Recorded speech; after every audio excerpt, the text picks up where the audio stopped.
Back live right here, global leaders. The man I have right now, I actually checked his portfolio about a week ago. It was on social media. I was scrolling and I was like, wow, that's so interesting. Such an honor to have you with us, sir.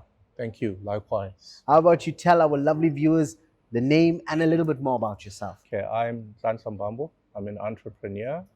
I founded N Bambo & Co., which has secured about 50 plus contracts.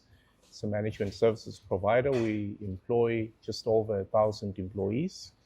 I hold directorships in about 7 companies. I'm a tax practitioner as well.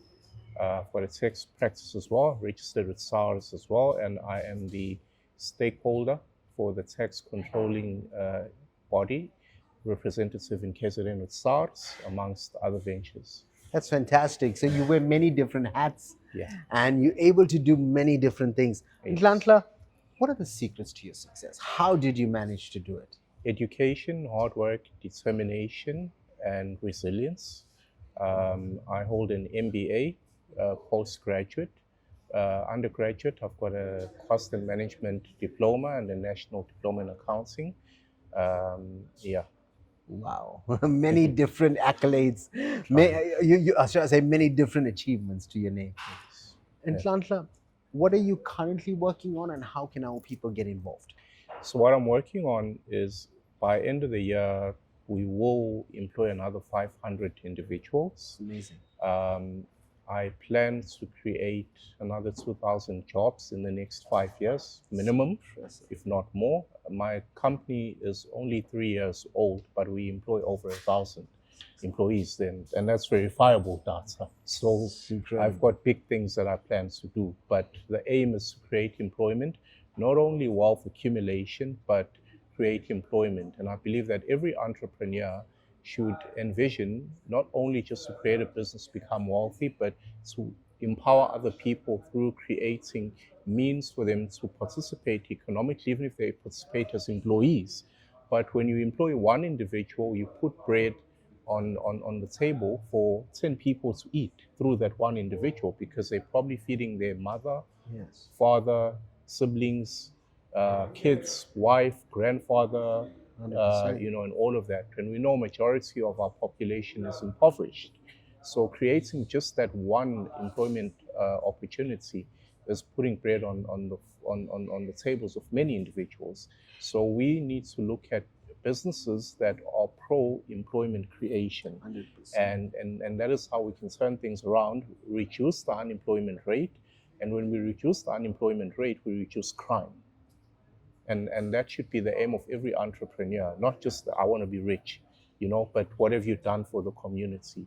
Start a business that will create jobs for people, empower people, make your money along the way, but also change a few lives along the way, 100%. And I mean, if you look at that calculation, you're feeding over 10,000 people a month. Yeah. And we that's plan to do more. And that's phenomenal. Yeah. I love how you think. Yeah. With you, and you're so calm. You've got this entire vibe going. I must be honest. Yeah. You can make change without being a philanthropist. You don't always have to be a philanthropist to, make change. Through business, you can actually practice it. 100%. Yeah. So, if I may ask, and I'm sure a lot of people who's watching this right now. Yeah. So let's go back many years. I'm talking 30 years. The young Nhlanhla. Yeah. Did the young Nhlanhla have any vision that you're going to become this today? I did. I used to go to a church in Pinetown called Pinetown Christian Fellowship, and on one occasion it was a youth gathering, and we were asked what are our ambitions, and I said my ambition was to be a millionaire by the age of 30.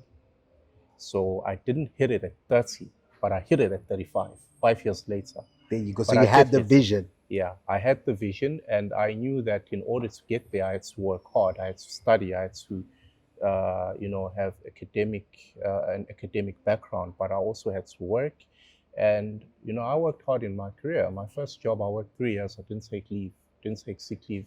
The next job, within 3 years of in my first 3 months of employment, I was promoted to a key accounts manager for Fortune 500 company, which was Adecco. And then I worked there for 3 years. They paid for my MBA. When I completed my MBA, I was then approached by a competitor and given the opportunity to be a regional manager, and I was only 26. Wow. So I took that on. My salary tripled, and within 3 years, I became a general manager at the age of 28.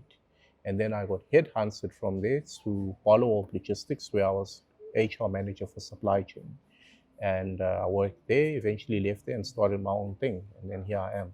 Yeah, you are many Yeah. years later creating those jobs. Yep. I love that. And I think it's so important that you have taken the leap of faith to say, you know what, I'm not just going to do it for myself anymore. I want to actually do it for other people. Yeah. Any final words? Well, all I can say is to our youth, because the youth are the future, that education is power.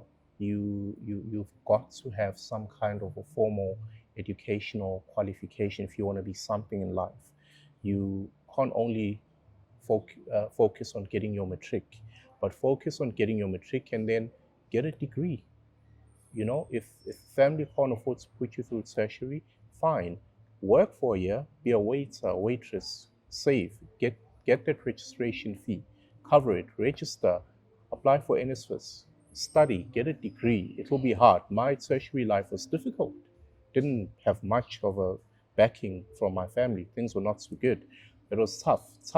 But I persevered, and here I am today, and I can share a story. But one thing that I know is that education is power, and if you study and you get an educational qualification, it definitely can take you places. It starts with a degree or diploma, and then your whole path will be easier after that. 100%. Yeah. Well, there you have it. You heard it from a man that has been through, I would say, an incredible journey. An absolutely incredible journey. And I always say, we got to learn from people. Success leaves clues. From myself, Rajiv Mothie, I've just got one thing left to say. You guys have just been motivated.